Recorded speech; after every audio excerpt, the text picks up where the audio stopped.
So over the past year and a half that I've been making these videos, I've talked to dozens and dozens of you that are thinking about moving to the area, and I've helped a lot of you make Winston-Salem and the surrounding areas your home. I'm super grateful for that. But one of the things I noticed, I get asked similar questions very often. It was questions I had when I was thinking about moving here as well. So what I did a few months ago is I made a video about the most frequently asked questions about moving to Winston-Salem. I'll link that down below if you haven't seen it. But this is kind of a follow-up to that, so a FAQ part 2. And that's gonna go over some more of those common questions that I get. I hope it's helpful to you. It's Jeff Valentino. If you're thinking about moving to the area, remember, you got a guy. All right, we're just gonna get right into it. The first question that I get asked really often is, how does school choice work? So if you didn't know, in Forsyth County, there's school choice. And what that means is, just because you live in this district does not mean you have to go to the school in this district. You have choice where you can go to a school in a different district or a magnet or a charter school. Now, I didn't know that when I was moving here. It would probably have made things a little bit less stressful. If I would known, I would have had a little bit of that freedom. But anyway, I just want to explain to you a little bit how it works and the process that you need to go to if you want to make a school choice for your kids. I will link the Winston-Salem Forsyth County School website down below.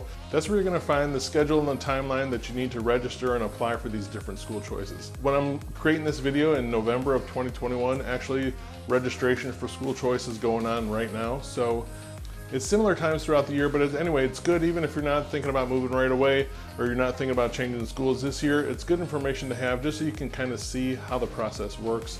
Again, that website is down below. Now, a couple different things to know about this is it's school choice, but there's a couple caveats to it. If it is in a magnet school or a charter school with really specialized curriculum, those can work on a lottery basis because the demand for those is so high, they don't always have capacity for all the kids that want to go there. So there is a lottery system in some of those magnet schools, so just know that going in there, you're not a guarantee to get that. And another question that comes out with that, if I get into a magnet or a school choice or a school in a different district, is can the sibling automatically go there? And yes, they provide a certain amount of room for students and siblings to go there. So if you have one child that goes to a different school, the chance of another one getting there is very, very high. The other thing to know about school choice is that's not a guarantee either. So a couple things about that is the school has to have capacity, and you have to provide your own transportation. So they won't have a bus, come and take you from this district to that district. So you have to provide your own transportation to and from school each day, and it is also not guaranteed. Now, I talked to a couple different people at schools and a couple clients that have gone through this process, and they have gotten to the schools that they chose. If you remember in another video, I talked about the school that my kids went to was a really popular one for school choice. So it was a madhouse getting in and out of there. Since then, they've widened the roads and done things to make that easier.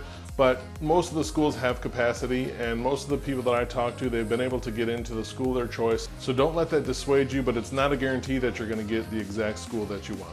But overall, I think the people, again, that I've talked to are really happy with the county's way that they roll this out, and that there is choice in different schools, and it's not so much pressure that, if you're somewhere that you have to be for work, that you can still get to a school that you choose if they have a different curriculum or academic program or athletics that you really want to be part of. The school choice is really nice.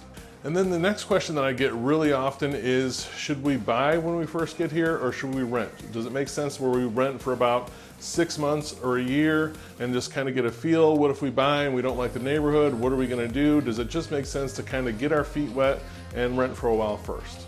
And this might come as a shock for you coming from a real estate agent, but I think most of the time it's a better decision to buy than to rent. But let me explain why. And that's not every time, but a lot of the time it is.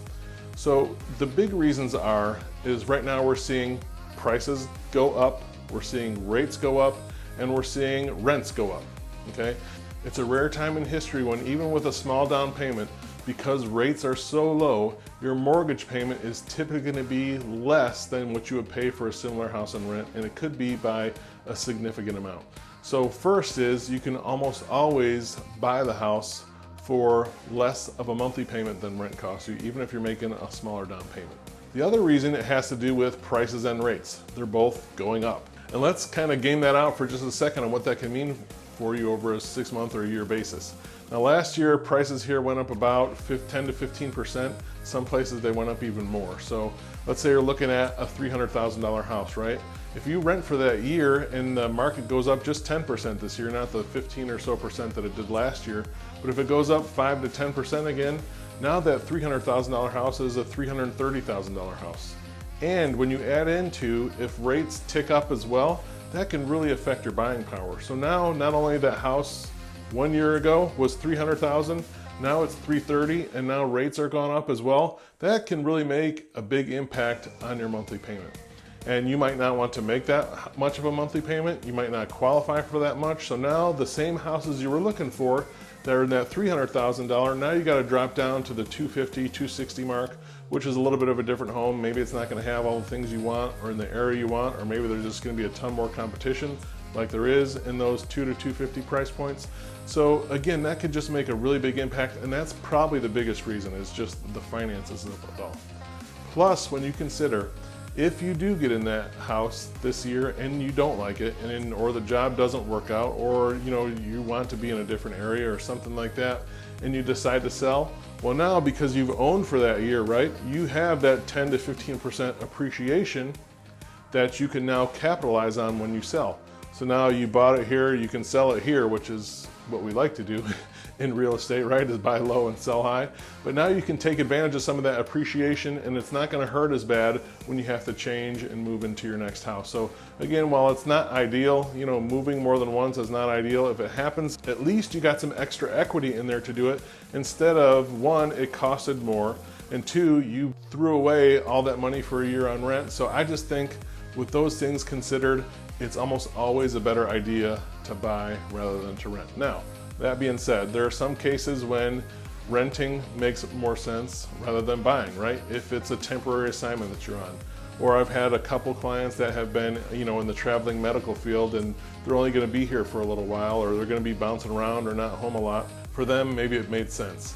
Or if they're, getting ready to downsize, but not quite yet. So they wanna, rent a little bit bigger house before they downsize, before the kids go off to college or something like that. So sure, there are some times when renting just does make a little bit more sense. It can be a little bit simpler, it's easier to qualify for if you have, a self-employment job where you're not gonna be able to buy that first year or something. Well, when you get here, it makes more sense to rent.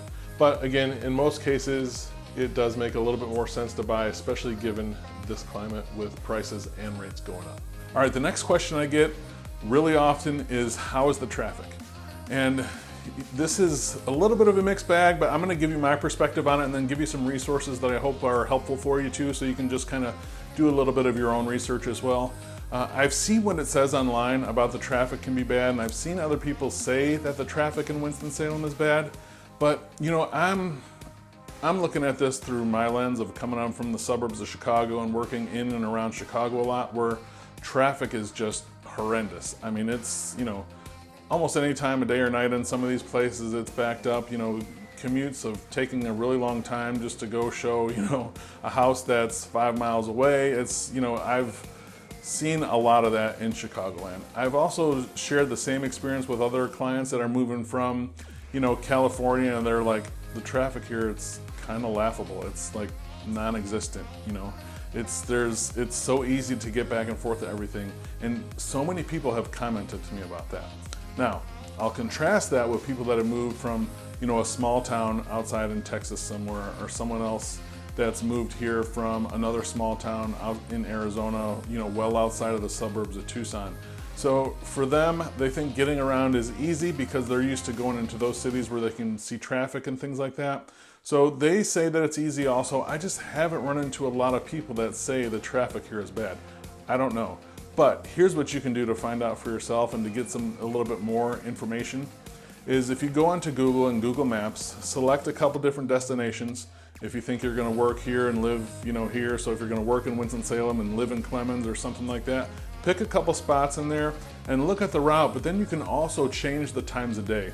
So if you look at the different, the typical rush hours, for the 9 to 5 work and commute and things like that, look around those times and see. Here's what I will tell you. Winston-Salem has Interstate 40, that's the east and west, and then 52, that's the north and south, right? So they kind of make that right there. And there are some spots along there that are along the time of that rush hour, right? 8 to 10 or 9 to 10 in the morning, somewhere in there like that, that 40 and 52 corridor where those meet there, there can be some backup along there, and it can get a little congested and it can be a pain. You know, the other thing is if you're in 40 and you're going out to like Kernersville or Kernersville into Winston-Salem, that's a common place that people commute to and from, is, you know, if there's an accident on there, then you're going to have a backup. I mean, it just, you know, stands to reason that that's the case. But take a look at those the different times of day, and I think you'll see it's really not bad. If you come from somewhere where there's really no traffic, then maybe it's like, ugh, this is going to be too much for you. But my experience, again, from a big city, but other people I've talked to from large and smaller cities too, all kind of agree it's really, really simple to get around here. The rush hour, when there is one, it's brief. It's not, you know, a big deal. You can usually plan around it if you're just going out, you know, on about your day and not commuting and you have to be for certain times for work. The other thing I would just say is look at the Google Maps and see those different times so you can kind of see if that's somewhere you want to be, or you can eliminate that from your search, or maybe do some tweaks or something like that. All right, so the last one I want to cover, and this one is pretty subjective, is should we live in the city itself or should we look at the suburbs that surround the town? Right, so this is really going to depend a lot on you and your lifestyle, but let's talk about a couple things to maybe help you make that decision a little bit easier. The first is, you know, where are you going to spend a lot of your time? Are you going to be going into town a lot for activities, and do you like to go to restaurants or theater, or do you like to do different things, you know, in town, or do you prefer to get out easier and go more towards outdoors, or do you want to be kind of in the middle so you can get to either thing? You know, so think of that, think of work, school, different things that you have like that. So really let that be your first guidance, and then kind of work your way out from there. So what I would say about living in the city is you're closer to a lot of different amenities. You're closer to, you know, the different highways. Downtown is really easy to get to from most places in the city. You're close to a lot of the different shopping. If you're, you know, a Whole Foods, Costco, Trader Joe's, like the big things that people look for, almost anywhere in the city, it's going to be pretty easy to get to. They're clustered on that, you know, kind of west side of town over there. So if you're somewhere over there in the city, you're probably not very far from that. The other thing I would say about living in the suburbs, generally, again, there are some neighborhoods that are different, you know, like Sherwood Forest has big lots, but generally in the suburbs, if you want more space, newer construction, you know, you're usually looking around one of the suburbs. If you're more, you know, in general, a city or suburb type person, I mean, depending, you know, what you look for, some people like to be in the thick of it all. Some people like to be kind of a little bit more privacy feeling and things like that. So just let those normal things guide your choice as well. There are neighborhoods I love in both. I mean, there's neighborhoods in the city of Winston-Salem that I think are really awesome. But then there are suburbs, you know, Louisville, Clemens, Pofftown, Advance, Bermuda Run, that are also really nice and really popular.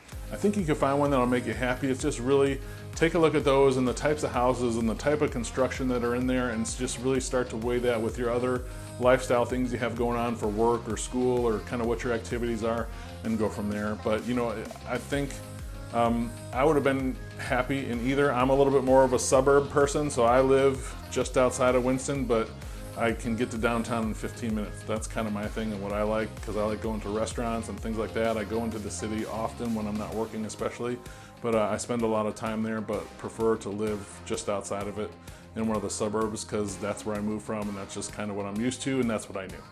So there you go. Those are 4 more frequently asked questions. Did I miss anything? What would you like to know about living or moving to Winston-Salem that I didn't cover? Please leave them in the comments below. If I could be of any help, if you need help moving here, I'd love to be a resource for you. Again, you can email me at jeff@govalentino.com, or you can call or text me at 336-837-5924. Thanks.